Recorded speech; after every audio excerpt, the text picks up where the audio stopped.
Улаанбаатар хотод метро ашиглах төслийн ажил үе шаттай хэрэгжиж байна. 2030 он гэхэд метронд ажиллах өндөр түвшний 400 гаруй боловсон хүчний хэрэгцээ шаардлага үүснэ. Тиймээс бүгд наримдах Солонгос улсад мэргэжилтэн бэлтгэхээр болж байна. Монгол улсад метро барьж байгуулах олон улсын тендерт Солонгосын Духан компани шалгарсан. Энэ ажлын үргэлжлэл болох тус салбарт ажиллах инженер техникийн ажилтнуудыг бэлтгэх эхний ээлжийн багш нарыг Солонгосын хаалла их сургуульд сургах сургалтын гэрээг шинжлэх ухааны технологийн сургууль, нийслэлийн засаг даргын хамгийн газар хаалла их сургууль өнөөдөр хамтран байгууллаа. Энэ төгсрөлийг бууруулах, удаа бууруулах, нийслэл тулгамдсан инженерийн технологийн олон шийдлүүд хүлээгдэж байгаа.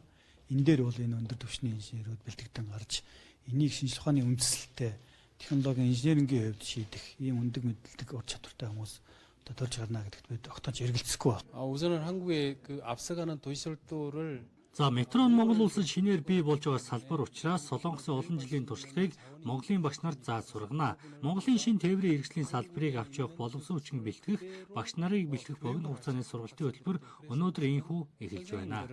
이번에 초대해서 교육을 하게 되는 것입니다. Манай улсад шин тээврийн хэрэгсэл бий болох гэж байгаатай холбогдуулан тус салбарт ирээдүйд ажиллах нарийн мэргэжлийн инженер, техникийн боловсон хүчин шинжлэх ухааны технологийн сургууль дээр бэлтгэх юм а. Тус сургууль нь эрх намар, метроны салбарт хэрэгцээтэй байгаа тээвэр, цахилгаан, эрчим хүч, мэдээлэл технологи, харилцаа холбоо, барилгын чиглэлийн эхний 200 оюутнаа илсүүлж авахаар сургалтын хөтөлбөрөө боловсруулсан байна.